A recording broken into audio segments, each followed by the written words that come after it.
बोल दो। जिस प्रकार जो मूल पुरुष है हमारे प्रथम जीव है, उन्होंने क्या किया था? कामना की थी ना सबसे पहले, अकेले अपने आप। तो इसलिए तस्मात् अभी एतरे बोल दो, अभी वर्तमान में भी, इस समय में भी यदि कोई मुमुक्षु ना हो, उसको लेना है। मुमुक्षु हो तो उसके लिए अलग बात है। मुमुक्षु को छोड़ करके अन्य व्यक्ति एकाकी, तस्मादपि एतर्हि एकाकी कामयते। एकाकी बोल तो जब तक गृहस्थाश्रम में प्रवेश नहीं किया, ब्रह्मचारी अवस्था में वो कामना करता है। क्या कामना करता है? जो मूल पुरुष ने किया था ना, सबसे सोचता है वो, अरे मुझे कोई सुंदर पत्नी मिले, क्योंकि उससे मैं आगे पुत्र के द्वारा परंपरा चलाऊं, उसके बाद पुत्र आदि पालन करने के लिए मुझे पर्याप्त धन मिले, उसके बाद मैं अच्छा शास्त्रीय कर्म करूं। आजकल भी सोचते, किंतु आजकल में ये तो बस एक हट गया हो, कर्म कोई मतलब नहीं, बढ़िया से मकान बना करके रहूं। तो इसलिए बता रहे, जायमे स्यात् अतः प्रजायेयाता वित्तम में शाद अतः कर्म कुर्वीय इति। इस प्रकार आजकल भी एक सामान्य व्यक्ति संसार में प्रवेश होने से पहले अथवा मुमुक्षु ना हो, वो भी यही कामना करता है सामान्यता। इसलिए बोल रहे कुर्वीय इति। स मतलब वही आत्मा, आत्मा का मतलब अर्थात ये पुरुष लेना, कार्यकारण संघात वाला जीव। स यावदपि एतेषाम एकेकम न प्राप्नोति। तीन बताए ना मुख्य रूप से, तीन है चार। सबसे पहले उन्होंने पत्नी की कामना की, और उसके बाद पुत्र, उसके बाद धन, उसके बाद कर्म। पत्नी और पुत्र को एक कोटि में रख दीजिए, अर्थ को एक कोटि में, और काम अपना कर्म को एक, क्योंकि आपका तीन है ना, धर्म अर्थ काम। तो इन तीनों में से अथवा चारों में से एक एकम ना प्राप्त होती, जाया प्राप्त नहीं हुआ, धन भी प्राप्त है, कर्म भी कर, तो भी अधूरापन मानता है। और मान लीजिए जाया प्राप्त हो गए, पुत्र प्राप्त नहीं हो गया, तो भी अपने को क्या मानता है? अधूरापन। पत्नी भी है, पुत्र भी है, धन नहीं है, तभी भी अधूरा मानता है। पत्नी पुत्र धन भी है, यदि संस्कारी व्यक्ति कर्म नहीं करा, रहे क्या करे, मैंने कर्म नहीं किया, वो भी अधूरापन मानता है। तो इसलिए बोले एक एकम न प्राप्त होती, अकृष्ण एवं तावन मन्यते। अकृष्ण बोल तो अपूर्ण, कृष्ण कहते पूर्ण। अपने को अधूरापन ही महसूस करता है, अनुभव करता है। ठीक है, यदि अपूर्णता का मान रहे वो, तो पूर्णता कैसा करेंगे? यद्यपि पूर्ण होगा तभी होगा स्वस्वरूप को पहचानने से, किंतु संसार में एक मानते हैं ना, मैं पूर्ण हूं करके, वो पूर्णता लेना। अन्यथा जब तक आप अपने को नहीं पहचानेंगे, तब तक पूर्ण कोई भी नहीं होगा, अधूरापन रहेगा ही। तो भी व्यवहार दृष्टि से, सामान्य दृष्टि से मानते ना, मैं पूर्ण हूं, तो मैं अभी कृतकृत्य हूं, अभी मुझे कोई कर्तव्य नहीं, ऐसा मानते लोग। तो उसमें एक एक का अभाव होने से क्या मान रहे हो? अधूरापन मान रहे। तो यदि उसको पूर्ण करने के लिए क्या करे? तो बोलते उपासना में प्रविष्ट कर रहे।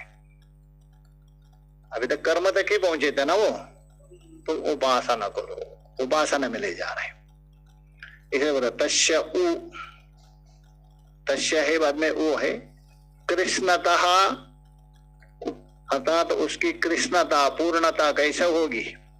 तो अधूरापन को कैसे निवारण करेंगे? तो बोलते उपासना करो। उपासना तो बहुत है, क्या उपासना करे? क्योंकि अभी कर्म कर रहा था ना वो, बोले कर्म कर रहा था। कर्म करने के लिए वहां पांच चीज होती। सामान्यतः जहां कर्म करते हैं वहां पांच माना जाता है। एक तो यजमान हो गया, दूसरे उसकी पत्नी यजमान, तीसरा पुत्र। इतने से यज्ञ नहीं होगा। आपके पास धन चाहिए, ये हो गया मानुष वित्त कहते हैं, और शास्त्र है ये दैवी वित्त। ये 5 हो गए, यजमान, यजमानी, पुत्र, धन और शास्त्र, ये 5 हो, तभी जाके कर्म होता है।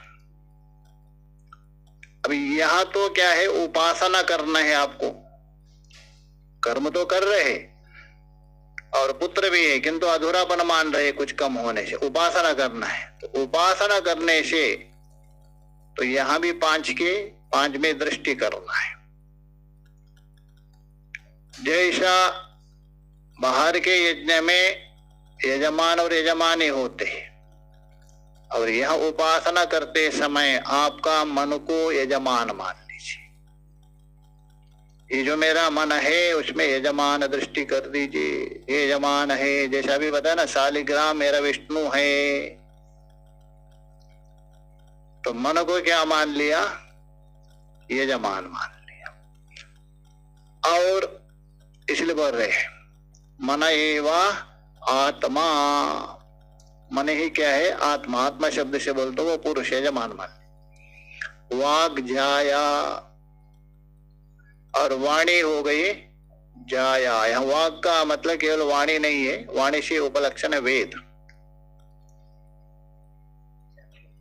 क्योंकि परमात्मा की वाणी है ना, उसको वेद का परक है। उसको पत्नी दृष्टि कर दीजिए। प्राणः प्रजा, अच्छा, प्रजा मतलब पुत्र। पुत्र की उत्पत्ति किससे होती है, यजमान और यजमानी। यजमान हो गए पिता और यजमानी हो गए माता, दोनों से होते हैं ना। तो वैसे यहाँ यजमान हो गया कौन, मन, और पत्नी कौन हो गई, वाणी। वाणी बोल तो वेद। तो इसलिए मन और वेद का संबंध, मन के द्वारा आप वेद का अनुसंधान करते हैं, चिंतन करते। जैसा वहां दोनों का संबंध हो गया, किसका, पिता और माता, यजमान, उससे पुत्र की उत्पत्ति। या मन और वेद के साथ संबंध, चिंतन, उससे उत्पन्न हुआ जो कर्म है, यही हम प्रजा शब्द से लेना, संस्कार। इसको यहाँ प्राण शब्द कहा। प्राण का मतलब ये प्राण नहीं लेना है, यहाँ आपका चल रहा है ना प्राण, वो नहीं लेना। यहाँ प्राण का मतलब है इन दोनों से संबंध होकर कौन, मन और वेद का। मन से चिंतन करते हैं ना, तो कर्म विशेष, संस्कार विशेष का नाम है प्राण लेना। तो पुत्र के स्थान है, क्योंकि दोनों से उत्पन्न हो रहे हैं ना, उसमें ये दृष्टि कर दीजिए। तो प्रजा तो 3 हो गया आपका, यजमान हो गया, मन। हाँ, वो मन लेना, मन को आप ही सोचना भी यजमान है। मन को क्या समझना, यजमान है। वाणी को क्या समझना, ये जाया है, यजमानी है। और मन और वेद से उत्पन्न हुआ जो संस्कार कर्म का विशेष, ये पुत्र है, उसमें पुत्र दृष्टि करना। 3 हो गए आपके। और वहां धन था आपका कौन, मानुषवित्त। अब यहाँ कौन है, चक्षुर मानुषवित्त। अच्छा, धन को किससे देखते हैं, आंख से। इसलिए आंख को क्या